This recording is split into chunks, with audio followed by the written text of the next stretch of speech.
How long is this?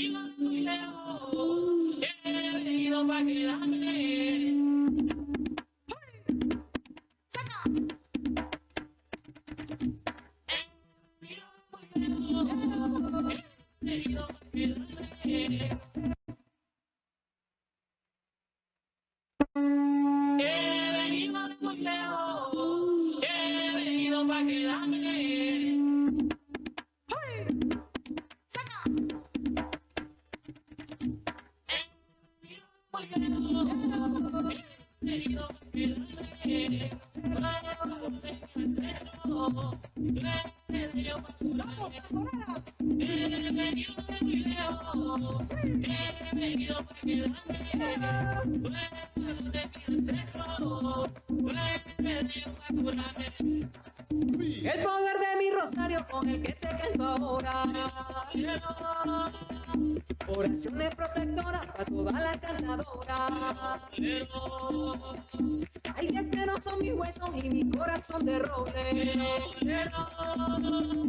Todo lo que me deseas que se te devuelva el doble.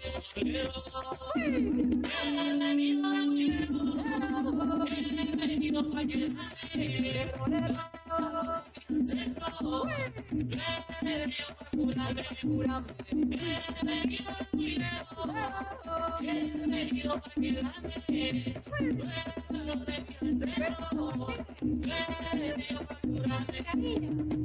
el café de la mañana, el color de la madrugada. Era el color de mi abuelo, practicando esta tonada. Se sacude el cuerpo entero en la fe de los tambores. Bailando este son de enero con nuestros antecesores.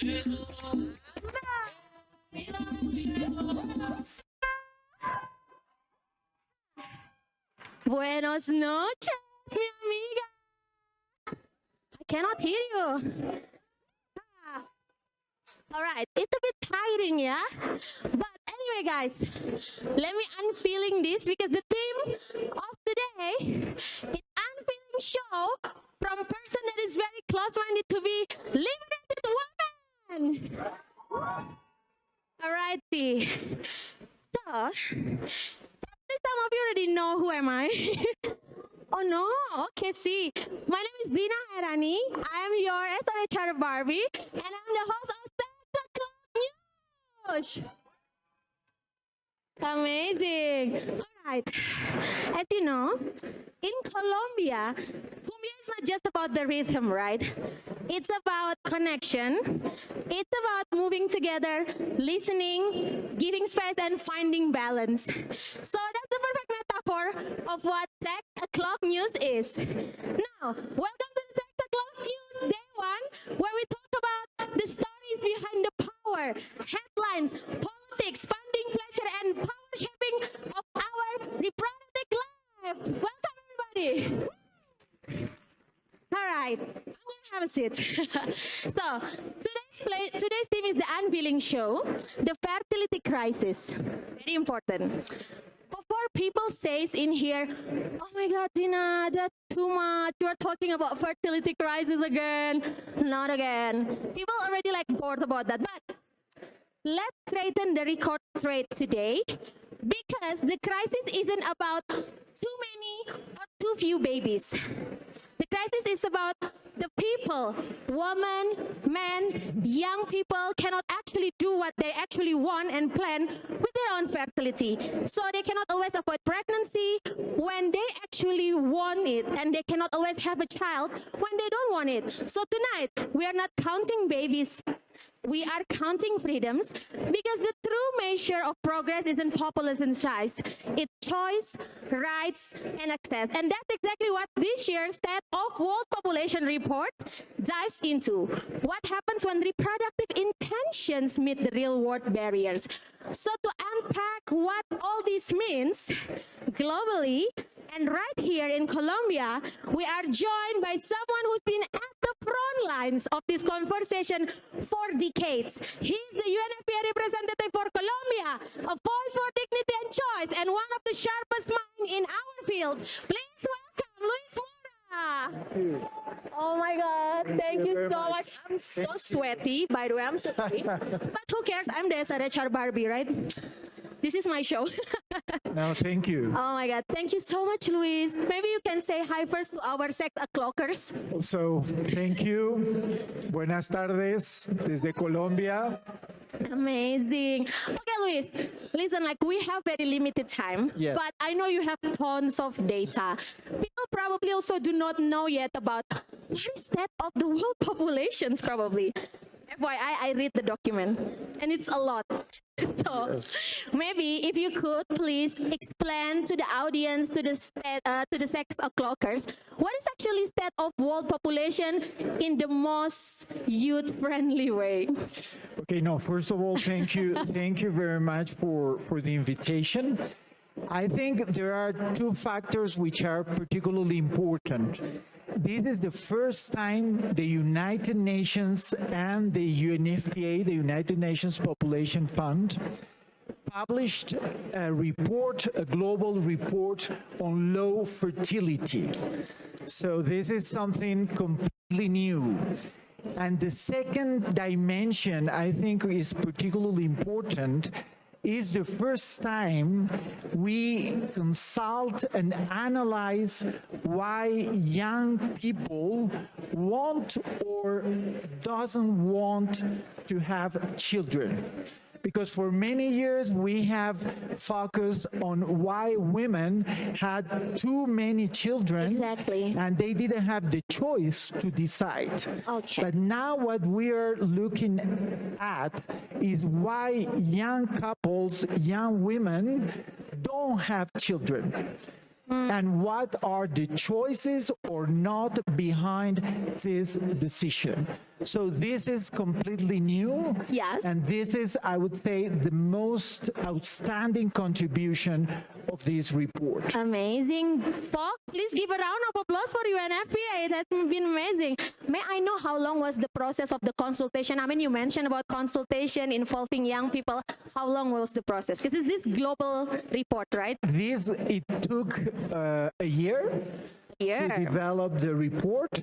And one important thing is that the report is based, of course, on data, on evidence, but also on a very large survey in a number of countries in which, that constitute approximately 40% of the world population. Okay, that's actually very, very interesting data. And I mean, like, I want to know as well, like you mean like, and you talk about like involving young people. Yes. What young people? Which one? From where? How many? I'm just curious. Yes, it was, a large, it was a large number of Yes. young people from a large number of countries and from in all their diversity.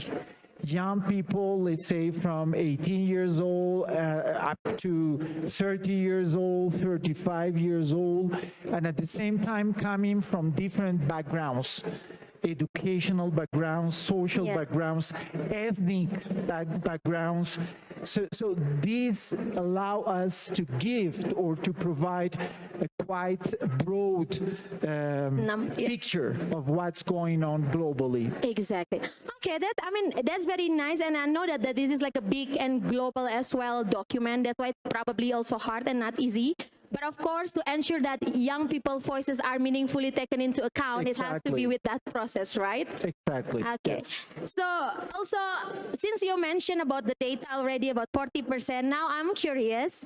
I'm reading the state of the world population, right? And many interesting data and points and the facts actually exist there. And it's actually opened my mind. Because like when I read the data about Indonesia, where I come from, it's also like, wow, I didn't know about that. And it's very interesting. And for unintended pregnancy, for example, 1 in 3 adults report an unintended pregnancies, and almost 1 in 4 try to have a child and couldn't at the right time. Since you are an expert on the Colombian context and data, can you actually please tell us in here as the sex clockers about the data on this in Colombia? Is it actually the same, or probably it's better or not, or? Yes, I think it's important to say that we find similar situations globally, but also in Colombia. Yeah. And to me, the most striking, let's say, outcome of the report is the fact that many times we have the perception that young people, or you know, young women in particular, they don't want to have children. No? Yeah. And what the report was able to show is that that's not the right perception. Mm-hmm. There are many young women, there are many young couples who would like to have children. Yeah. Or maybe just have 1 children and they would like to have more children. But they cannot fulfill this reproductive desire because the conditions, no, Yes. to have children are not there. They don't have access to employment, Yeah. a decent employment. They don't have access to, let's say, to also to education. They don't have access to buy or to rent a house. They don't have access to care for their children. Precisely. Exactly. So all these dimensions have a very negative impact in the fulfillment of their reproductive desires. Exactly. Yeah. Okay. Now it's gonna be quite interesting questions, because I've heard since like its launch, there are a lot of numbers of people of group like actually weaponize this report, right? Because the title itself is really quiet. I don't want to say controversial, but interesting. The real fertility crisis. And sometimes people weaponize that. See, it's because of woke women. It's because there are a lot of feminists. It's because of you that actually the fertility crisis is happening. Have you ever been encountered this kind of like, you know, nuance or like statement and narratives? And then if you ever found that, how would you actually say this? And then, no, don't weaponize this because that's not true. Something like that. Exactly. So I think it's important to take into consideration that we have a sort of diverse scenario, globally speaking. You have few countries that have still quite high fertility rates. And this is because women do not have access to education, information, and sexual and reproductive health services. Many times they need to ask permission to their husbands, to their fathers, to their brothers, in order to access a reproductive health service. And then we have another different situation where, as we just said, young women or young couples, they would like to have children, but they don't have the conditions to have those children. Exactly. So the main, let's say, the main outcome or the main message of the report is related to what we call reproductive autonomy. It means that women or couples, wherever they are, they should have the conditions to guarantee this reproductive autonomy. I love it. It's very like actually demure. We say it. That is really nice to hear that. But last questions. I know like we have another speaker after this, but it's fine. I'm gonna give you a 2 minutes extra for this. Okay, thank you. I wanna know about this. Imagine that I'm actually the donors. I'm rich. I have money, and I want to invest, you know, in a rights respecting product in Colombia to lower unintended pregnancies. What would you suggest I invest in? 2 things.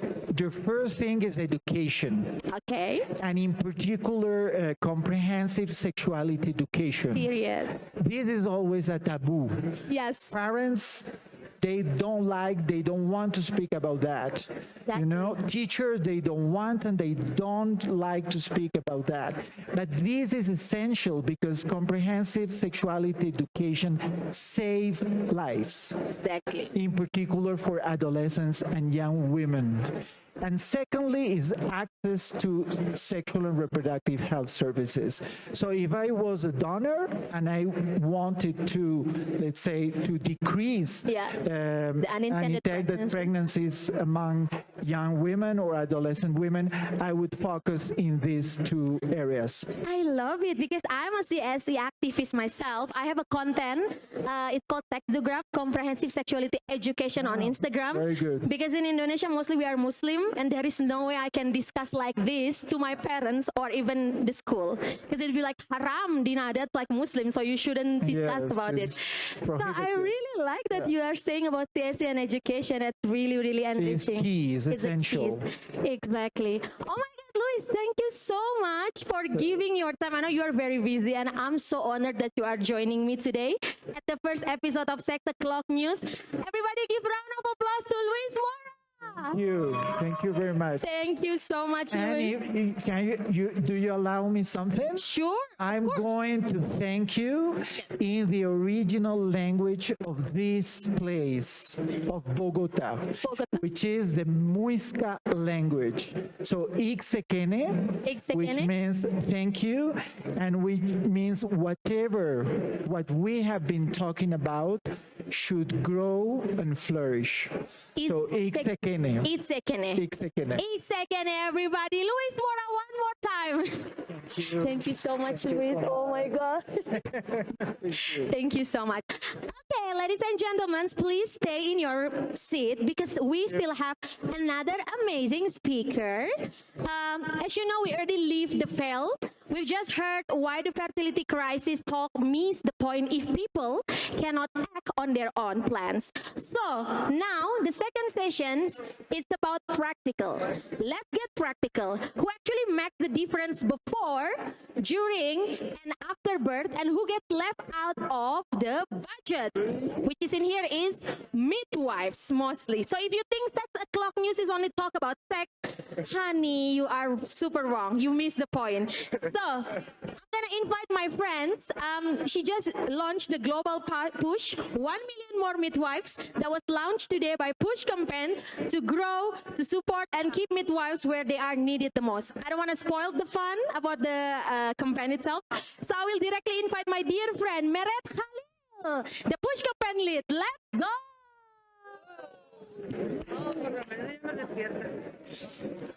Meret, we want to know more about, oh my God, Push campaign.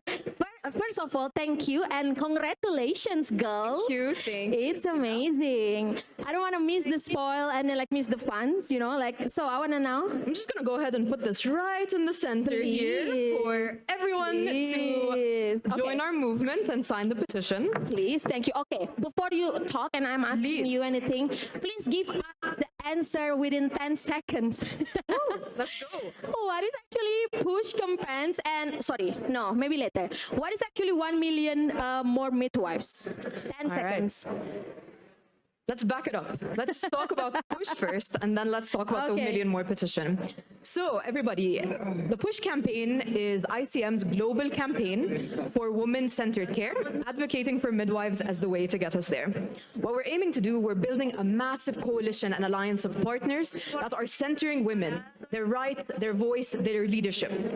This campaign is pushing for rights, pushing for women, and pushing for midwives. We know that midwives are part of the solution, more than 10 seconds. Exactly. But midwives are part of the solution, and that is why we are pushing, and I'm happy to share more about the petition, but please. Oh my God, yeah, you are very well trained for like explaining about this. I love it. So now maybe let's connect the dots because we already discussed with Luis Mora before about the real fertility crisis. It's not about like few babies or too many babies. babies, right? So please enlighten us, the sector clockers, how does 1 million more midwives actually fix the real fertility crisis? Thank you for that excellent question, Dina. So let me back up a little bit since we are at ICFP. Let's zoom out and look at the data.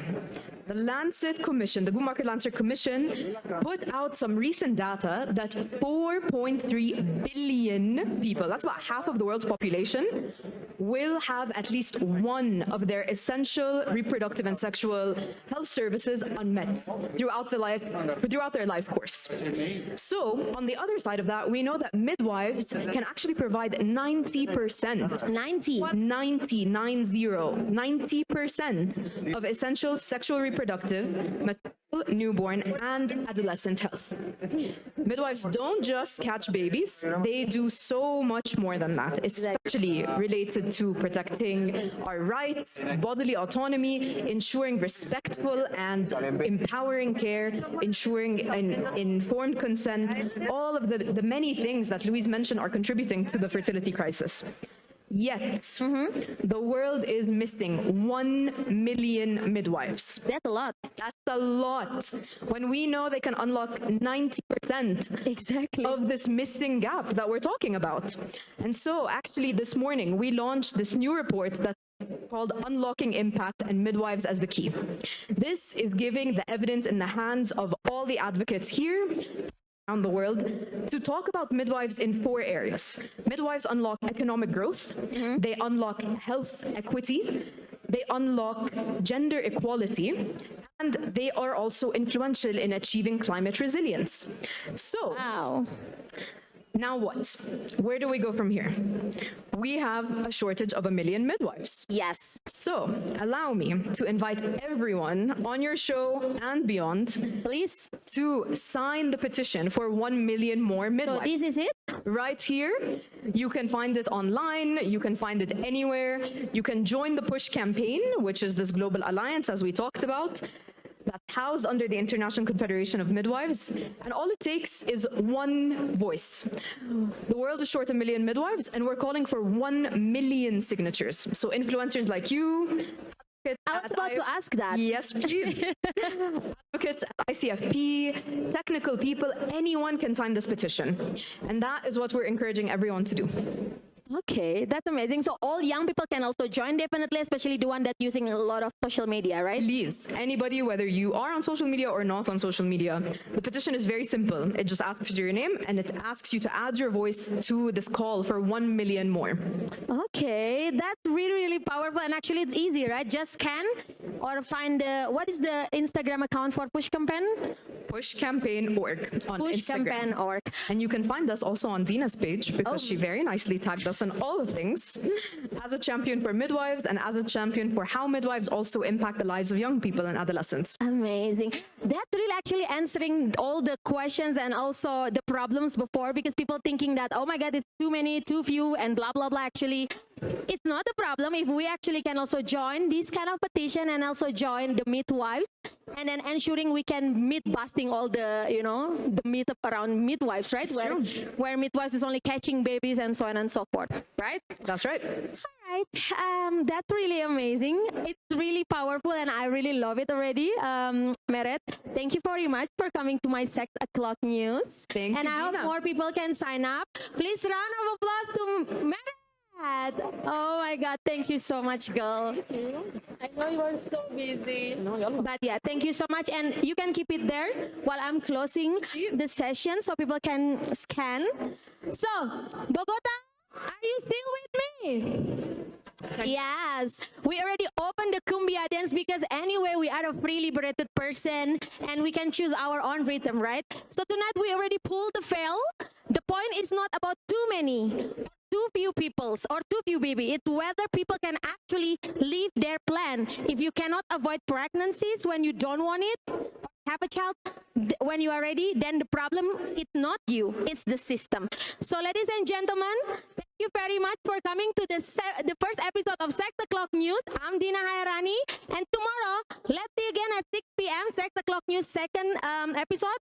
Topic of show me the money, the politics of funding with the youth power. Thank you very much and see you tomorrow.